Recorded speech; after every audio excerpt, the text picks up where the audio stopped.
Hello, this is Dr. Rachel Paferi, and I am here to show you a couple of my favorite online resources for APA Style. I know you all have a copy of the manual, and that's a fantastic resource and one that you're going to wear out as a psych student, I'm sure. But also, to add to that, I want to show you a couple of online pages that will give you a good reference for how to style things. We'll answer some of your questions that you might have about APA Style, and also we'll show you some examples so that you can model them in your own papers.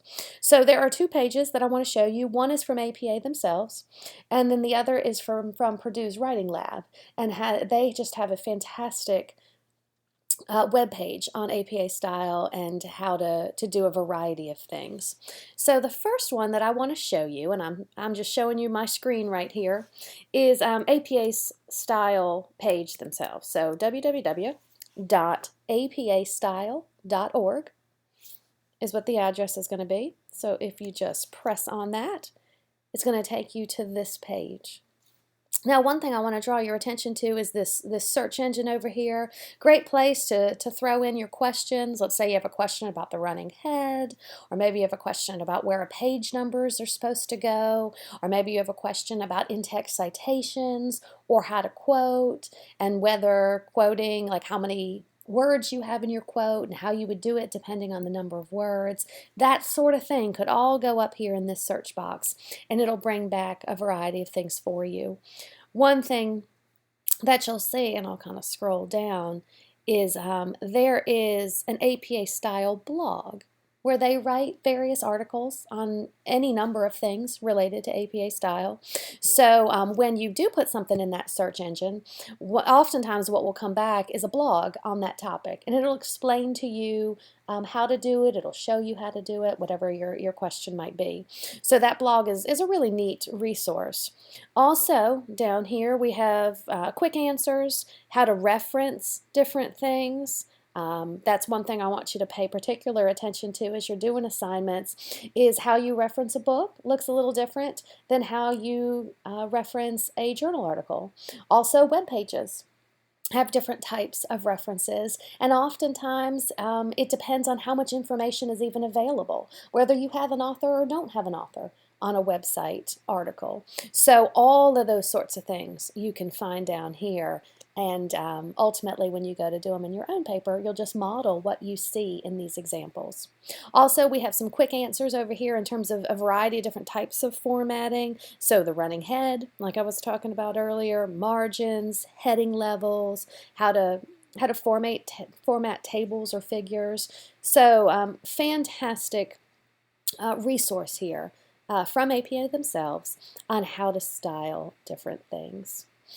Another resource that I want to show you, and the address is a tad complicated, so usually the way I get there, and I recommend you get there this way as well, is I just go to Google and I just search APA Style, and it is typically the first one that shows up. Yep, there it is. From Purdue, if you click on this, and again, it is their online writing lab, and it goes through, again, a variety of elements related to APA Style. One thing you'll see, I'm just going to kind of pull this down, is it shows you some basics of what the running head should look like. If you notice right here, this is what you have on the first page. This is what it looks like on that title page. But then on pages 2 and beyond, you just have the header itself. So just a note about running heads, because oftentimes students get this a little confused. On your title page, again, this is what you have. And what the history of this is basically this capped portion is just an abbreviated version of your title. And it's just kind of a brief synopsis that's going to go up there in the header, left justified, where your page number is on the right. So if you think about looking through a journal, and as you're going through the journal itself, in the header, you're going to see a little portion of the title, if you will. So every article is going to have a different header, and it shows the reader that this section is for this article. Now, as you submit it as an author on that title page, you're saying the running head of my paper is this. So on that very first page, you're defining it. And keep in mind that this is not in all caps, but this is. And that H is lowercase. So this is one of those things that I see a lot of times students either put it all in all caps, or they put this part in all caps and this part not in all caps. Sometimes they capitalize the H when it shouldn't be. Sometimes I see that the running head defining prefix is also in pages 2 on, and it shouldn't be there. So just a couple of tips to kind of notice as you're preparing your own papers.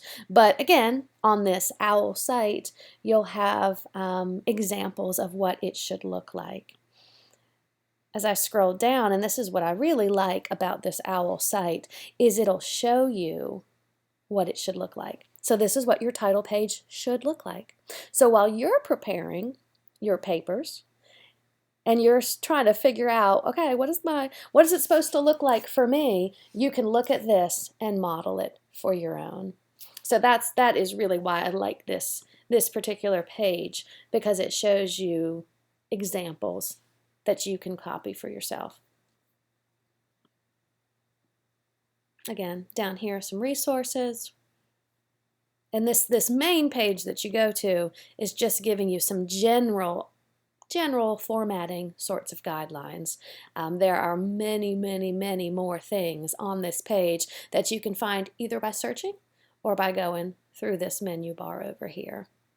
If you click here, you see APA sample paper. Once it loads, much like we saw those screenshots down below, you'll get to see what an entire paper should look like. So I hope you find this page helpful, both this page and the APA style.org page will be great resources to you as you're putting those final touches on your papers.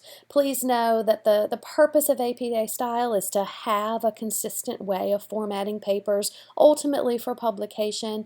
We use it in all of our courses to make sure that you really do learn that style, a style that'll be useful as you go on beyond your coursework here. As always, if you ever have any questions, please do not hesitate to email me and ask. I'm here to help you. And I do hope that these 2 pages will be very useful to you as you continue on as a writer in psychology. As always, have a wonderful day. I hope you see God's blessings everywhere you look.